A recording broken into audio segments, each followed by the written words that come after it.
जय श्री कृष्णा। दीपावली के दिन सुख समृद्धि के लिए विघ्नहर्ता भगवान गणेश जी और मां लक्ष्मी जी की पूजा की जाती है। इस दिन घर में लक्ष्मी गणेश जी की नई मूर्तियों की स्थापना करने के बाद ही पूजा की जाती है। ऐसे में लोग भगवान गणेश और लक्ष्मी जी की उन मूर्तियों को लेकर बहुत बड़ी गलती करते हैं, बहुत लापरवाही करते हैं, क्योंकि अब पुरानी हो गई हैं। पूरे साल भर जिन मूर्तियों की पूजा की गई है, अब उनका दीपावली के बाद क्या करना है, किस प्रकार से पुरानी मूर्तियों को विदा करना चाहिए।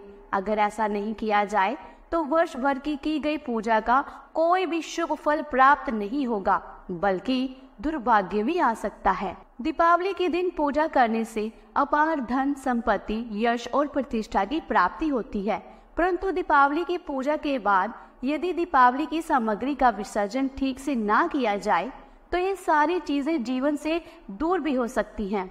इसलिए विसर्जन करते समय आपको कुछ बातों का विशेष ध्यान रखना चाहिए। शास्त्रों में कहा गया है कि यहाँ सद्बुद्धि है, वहाँ पर सुख समृद्धि का भंडार भरा रहता है, और यहाँ पर दुर्बुद्धि है, वहाँ पर हमेशा विघ्न और परेशानियां रहती हैं।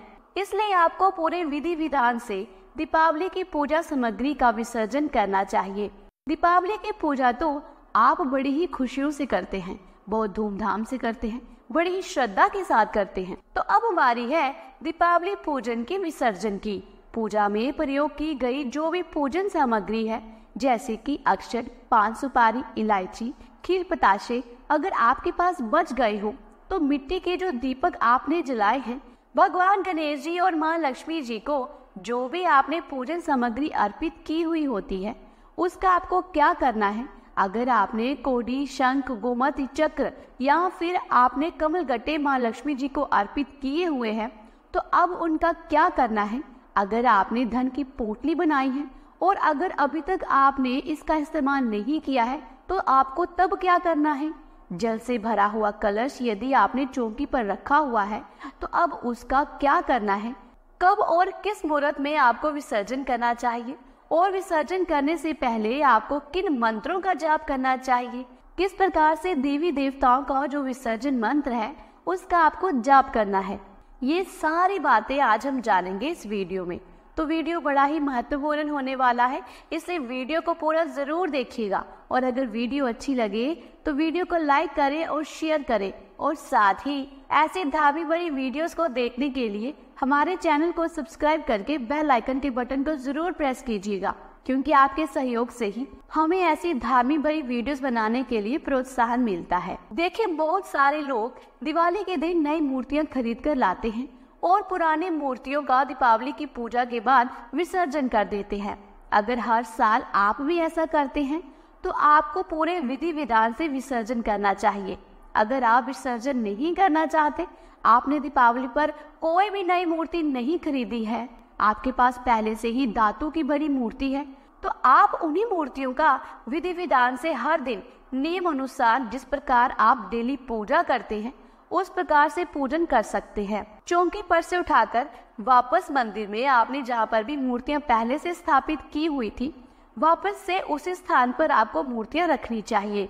मूर्तियों का स्थान या दिशा बिल्कुल भी नहीं बदलनी चाहिए। यदि आप ऐसा करते हैं, यानी कि आप दिशाएं बदल देते हैं बाद में, तो उससे घर में नेगेटिविटी आती है। अगर आप मिट्टी की मूर्ति पहले से रखकर उनकी पूजा कर रहे थे और अब आपने दीपावली के दिन नई मूर्तियां खरीदी हैं, तो पुरानी मूर्तियों को अब विदाई देने का समय आ गया है। सबसे पहले आपको पुरानी मूर्तियों का पूजन भी विसर्जन करने से पहले विधि विधान से करना चाहिए। पुरानी मूर्तियां भगवान गणेश और मां लक्ष्मी जी की मूर्तियां, जिनकी पूरे साल भर आपने बड़ी ही श्रद्धा भक्ति भाव से सुख में दुख में पूजा की है, उन मूर्तियों को आप हाथ जोड़कर विनम्र भाव से श्रद्धा पूर्वक प्रार्थना करें कि हे श्री गणेश जी, हे मां लक्ष्मी जी, आपने पूरे साल भर मुझ पर और मेरे परिवार पर कृपा की है, इसलिए मैं आपसे प्रार्थना करती हूँ कि आप इस नई मूर्तियों में कृपा अपना स्थान ग्रहण करें। अब आप ये नई मूर्तियां लेकर आए हैं लक्ष्मी गणेश जी की, उन मूर्तियों की पूजा करनी है, उन्हें तिलक लगाना है। भगवान गणेश जी को आप डंडी वाले पान के पत्ते पर घर का बना हुआ हलवा, बूंदी के लड्डू, ध्रुवा घास, साबुत सुपारी, पीले गेंदे के फूल और पान, सुपारी, इलायची के अलावा आप जो भी वस्तु भगवान गणेश जी को भोग में प्रिय है, आप उन्हें बड़ी ही श्रद्धा पूर्वक अर्पित कर सकते हैं। इसी प्रकार महालक्ष्मी जी को घर की बनी खीर, खोए की बर्फी, खिल पतासे, कमल का फूल या गुलाब का फूल, डंडी वाला पान का जो पत्ता है उसके ऊपर रखकर देवी लक्ष्मी जी को अर्पित करना है। इनमें से जो भी सामग्री आपके पास है उसे आप श्रद्धा और विश्वास के साथ माँ लक्ष्मी जी को अर्पित करें। इसके बाद पुरानी मूर्तियों पर भी रोली तिलक लगाकर उन्हें पुष्प, मिठाई, खीर पताशे अर्पित कर फिर गणेश जी और माँ लक्ष्मी जी की आप स्तुति करें, उनकी आरती उतारें। अब पुरानी मूर्तियों को हाथ जोड़कर प्रणाम करें और उसके बाद किसी बर्तन में उन मूर्तियों को आप रख दें। इन मूर्तियों को जल में प्रवाहित करना चाहिए। अगर आपके लिए उसी दिन जल में प्रवाहित करना, मूर्तियों का विसर्जन करना संभव ना हो किसी कारण से, तो आप इन मूर्तियों को अखबार में किसी साफ पेपर में लपेटकर सुरक्षित रख सकते हैं। उसके बाद जब भी आपको मौका मिलता है तब आप किसी साफ स्थान पर, तालाब, नदी, सरोवर में इन मूर्तियों का विसर्जन कर सकते हैं। भूल से भी पुरानी मूर्तियों को अपने घर में इधर उधर ना रखें। आप ध्यान रखें कि घर में अशुद्ध अवस्था में कोई भी इन पुरानी मूर्तियों को ना छुए। इसलिए आप यहाँ पर भी पूजा सामग्री जो पूरे साल भर हम किसी विशेष दिन पर ही निकालते हैं, उस जगह पर आप इन मूर्तियों को कुछ समय के लिए रख सकते हैं। जब भी आप विसर्जन करते हैं तो ध्यान रखें, पुरानी मूर्तियों को इधर उधर किसी पेड़ के नीचे ना डालें, किसी गंदे पानी में या गंदी जगह पर ना विसर्जन करें। अगर आप ऐसा करते हैं तो आपकी साल भर की गई पूजा निष्फल हो जाएगी। साथ ही आपको पाप भी लगेगा, जिससे घर में बहुत सारी परेशानियां आपके आ सकती हैं। आपके घर में सुख समृद्धि के बजाय दरिद्रता का वास हो सकता है। पुरानी मूर्तियों को आपने जैसे ही हटाया, उनके स्थान पर नई मूर्तियों को स्थापित कर दे। उन्हें हाथ जोड़कर प्रणाम करें। एक बात का यहाँ पर आपको विशेष ध्यान रखना है, आप चौकी पर रखी हुई किसी भी मूर्ति को आप कभी भी हटाते हैं, वापस से चाहे आपके मंदिर में रखना हो या विसर्जन के लिए लेकर जाना हो, डायरेक्ट मूर्तियों को नहीं हटाया जाता। पहले आप मूर्तियों को थोड़ा सा उनके स्थान से हटा दीजिए, हिला दीजिए। तो अब आप कलश यदि आपने स्थापित किया हुआ है, चाहे वो नॉर्मल कलश हो, खाली कलश हो, यदि आपने स्थापित किया हो या पूरे आम के पत्तों से सजाकर आपने कलश की स्थापना की हो, नारियल स्थापित किया हुआ है, तो जिस तरह से आप नवरात्रि में अंतिम दिन कलश का विसर्जन करते हैं, ठीक उसी विधि से आपको कलश का भी विसर्जन करना है। नारियल को आप चाहे मंदिर में दे सकते हैं, पानी में विसर्जन कर सकते हैं या फिर तोड़कर परिवार में प्रसाद के रूप में बांटकर खुद भी ग्रहण कर सकते हैं। आम के पत्तों को आप आसपास किसी पेड़ के नीचे रख सकते हैं। अपने ही घर में गमले की क्यारी में भी पत्तों को डाल सकते हैं। कलश में रखे हुए जल को घर में हर कोने में छिड़कने के बाद मुख्य द्वार पर छिड़के। दोनों साइड मुख्य द्वार पर छिड़कने के बाद परिवार के सभी सदस्य इस जल को थोड़ा थोड़ा अपने माथे और अपनी आंखों पर लगाएं। बाकी बचे हुए जल को आप किसी पौधे में अर्पित कर सकते हैं। भूल से भी जो पवित्र पौधे हैं, चाहे वो शमी का पौधा हो, तुलसी का पौधा हो, वहां पर इस जल को अर्पित नहीं करना चाहिए, क्योंकि हम इस जल को पहले ही अपने देवी देवताओं को अर्पित कर चुके हैं। जल को अर्पित करने के बाद जो हल्दी की गांठ या ध्रुवा उसमें है, उसका विसर्जन भी आप कर दीजिएगा। अगर आपने एक का सिक्का या सुपारी डाला हुआ है तो सुपारी का तो विसर्जन कर देना चाहिए, परंतु जो एक का सिक्का है उसे घर में तिजोरी में रख देना चाहिए। इससे धन में बरकत होती है। चौकी पर जितने भी अक्षत आपने प्रयोग किए हुए हैं, उन अक्षत को आप एक अलग से पात्र में रखकर, मिट्टी के बड़े दिए में रखकर या किसी भी पात्र में रखकर अपने घर पर छत पर चिड़ियों के लिए रख सकते हैं। साथ में एक कलश में जो मिट्टी का कलश आपने प्रयोग किया हुआ है, चाहे तो आप उस कलश का प्रयोग भी छत पर चिड़ियों के लिए पीने के पानी के रूप में कर सकते हैं। पानी भरकर उसमें रख दें। साथ में जो अक्षत रखे हुए थे वो भी आप अपने छत पर बालकनी में या यहाँ पर आप पक्षियों को दाना पानी खिला सकते हैं, वहाँ पर इन अक्षत को रख सकते हैं। यदि आप ऐसा ना करना चाहें तो पानी में अक्षत को आप विसर्जित भी कर सकते हैं। जो पान, सुपारी या लौंग इलायची का भोग आपने माँ को या गणपति भगवान को अर्पित किया हुआ है, उसका विसर्जन कर देना चाहिए। बहुत से लोग जो लौंग का जोड़ा है या पान है वो प्रसाद रूप में ग्रहण भी कर लेते हैं। अगर आप ऐसा भी करना चाहते हैं तो आप ऐसा भी कर सकते हैं, इसमें कोई भी गलत नहीं है। पुराने बासी जो भी फूल हैं उन सभी का विसर्जन आप बहते जल में या अपने ही घर में क्यारियों में आप डाल सकते हैं। कुछ सामग्रियों में ऐसी कुछ सामग्रियां होती हैं जिसका विसर्जन हम घर पर भी कर सकते हैं, जिसका कोई दोष नहीं लगता है, जो कि कई बार हम नदियों में विसर्जित करते समय नदी को दूषित कर देते हैं, जो कि हमें नहीं करना चाहिए। आप नदियों की साफ सफाई का भी ध्यान जरूर रखें। अब बारी है, जो भी आपने गोमती चक्र, कोड़ी या फिर कमल गट्टे माँ लक्ष्मी जी को अर्पित किए हुए हैं उन सभी को आप एक लाल कपड़े में इकट्ठा करके एक पोटली के रूप में बांध दीजिए और तिजोरी में रख दीजिए। और जब भी कोई खास दिन आते हैं, जैसे शुक्रवार का या एकादशी का दिन आता है, पूर्णिमा का दिन आता है, उन्हें वापस से तिजोरी से निकालकर आप माँ लक्ष्मी जी को अर्पित कर सकते हैं। वापस से फिर से इसी तरह पोटली बनाकर आप रख सकते हैं। आपको हर साल नई कोड़ियाँ, गोमती चक्र खरीदने की आवश्यकता नहीं होगी। आप इन्हीं का प्रयोग बार बार कर सकते हैं। पर एक बात का विशेष ध्यान रखिएगा कि जो पुरानी कोड़ियाँ हैं, गोमती चक्र या कमल गट्टे हैं, वो खराब नहीं होने चाहिए। अगर खराब हो जाते हैं तो उनका विसर्जन जरूर कर दे। देखिए, बहुत से लोग दीपावली की रात को धन की पोटली बनाते हैं ताकि पूरे साल पर हमारे जो खर्च है उसमें कमी रहे, घर में खूब बरकत हो और हमारे घर में आर्थिक समस्या कभी ना आए। तो इसके लिए अगर आपने धन की पोटली बनाई है और आप रखना भूल गए हो तो आप विसर्जन करने से पहले माँ लक्ष्मी जी को प्रणाम कर भूल चूक जो भी आपने की है उसके लिए क्षमा याचना करके वापस से इस पोटली को आप अपने घर में तिजोरी में जहाँ आप अपने रुपए रखते हैं वहाँ पर आप रख सकते हैं।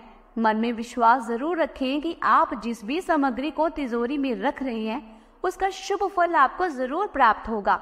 अगर हम पॉजिटिव होकर कोई उपाय करते हैं, सकारात्मक सोच के साथ कोई उपाय करते हैं तो वह जरूर फलित होता है। मिट्टी के जो भी पुराने दीपक हैं, बहुत से लोग उन सभी का विसर्जन कर देते हैं दीपावली के अगले दिन जब विसर्जन कर रहे होते हैं, या बहुत से लोग भाई दूज के दिन विसर्जन कर रहे होते हैं, उस समय मिट्टी के सभी दीपकों का विसर्जन कर देते हैं। आप भी चाहें तो सभी दीपकों का विसर्जन कर सकते हैं। आप अपने लिए 5-7 मिट्टी के पुराने दीपक रख सकते हैं, जैसे कि कई बार हमें मिट्टी के पुराने दीपकों की आवश्यकता होती है। जैसे हम यम दीपक जलाते हैं तो मिट्टी का पुराना ही दीपक हमें चाहिए होता है। तो इस प्रकार से पूजा करने के लिए आप उन दीपकों में से थोड़े से दीपक अपने लिए रखकर बाकियों का विसर्जन कर सकते हैं। इन दीपकों को आप कभी भी इधर उधर ना फेंके, हो सके तो घर में ही या आसपास किसी पवित्र वृक्ष के नीचे आप गड्ढा खोदकर मिट्टी में दबा दें, या फिर जहाँ पेड़ के नीचे भी आप रख रहे हैं वहाँ पर कूड़ा करकट का ढेर ना हो, किसी के पैरों में ये दीपक ना आए। अगर आपने माँ लक्ष्मी जी, भगवान गणेश जी का कोई पोस्टर अपने दीवार पर लगाया है पूजा करने के लिए, तो आप उनको हटाकर वापस से अगले साल में इसी पोस्टर का प्रयोग भी कर सकते हैं। हर साल आपको बार बार पोस्टर खरीदने की भी कोई आवश्यकता नहीं, लेकिन एक बात का आपको विशेष ध्यान रखना है कि अगर वह पोस्टर कहीं से फट गया है, पुराना हो गया है, या यूँ कह लो कि खराब हो गया है, तो उसका विसर्जन आपको कर देना चाहिए। खंडित अवस्था में ना तो मूर्ति हो या खराब अवस्था में चाहे वो तस्वीर हो, उनका पूजन नहीं किया जाता। अगर आप ऐसी गलती करते हैं तो उसका भी आपको दुष्प्रभाव देखने को मिलेगा। मूर्तियों का विसर्जन करते समय इस मंत्र का जाप करें। ओम गच्छ गच्छ सुश्रेष्ठ सब स्थाने परमेश्वरा यंत्र ब्रह्म त्यो देवः तंत्र गच्छ हुताशना। भगवान गणेश जी और माता लक्ष्मी जी की मूर्तियों को आप इसी मंत्र के साथ में विदाई दें। आप विदाई देते समय उन्हें जो भी माला आपने अर्पित की हुई है, फूल माला अर्पित की है, उन माला के साथ ही उन्हें विसर्जन करना चाहिए। सबसे अंत में चौकी हटाई जाती है। चौकी का प्रयोग आप अगले साल अपनी पूजा में भी कर सकते हैं। जो वस्त्र है चौकी के ऊपर आपने बिछाया हुआ है उसे आप धोकर अगली पूजा में फिर से इस्तेमाल कर सकते हैं। दीपावली के ठीक अगले दिन घर से दरिद्रता को निकाला जाता है। एक परंपरा के अनुसार सूप को लकड़ी से पीटते हुए घर से बाहर निकाला जाता है। माँ लक्ष्मी जी की पूजा करने के बाद अगले दिन सुबह ब्रह्म मुहूर्त में इस परंपरा को निभाया जाता है।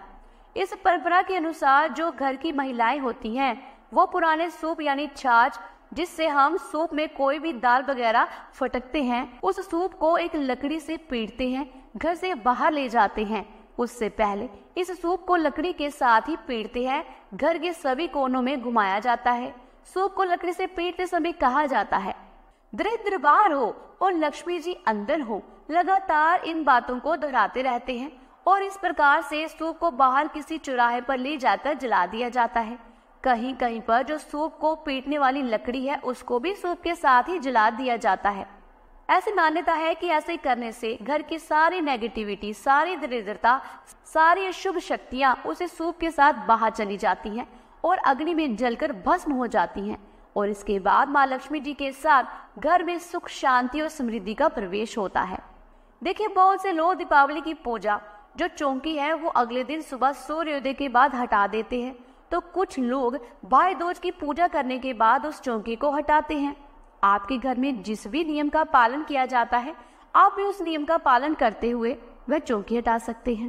परंतु एक बात का आपको विशेष ध्यान रखना है कि चौकी हटाते समय राहु काल का समय ना हो और घर परिवार के सभी सदस्य स्नान करके पूजा करने के बाद ही उस चौकी को हटाना चाहिए। तो प्रिय श्रोताओं, आज की इस वीडियो में बस इतना ही।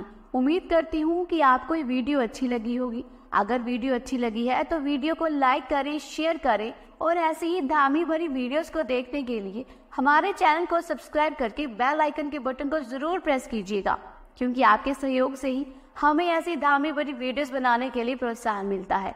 जल्दी मिलती हूँ एक नई धामी भरी वीडियो के साथ। तब तक के लिए जय माँ लक्ष्मी।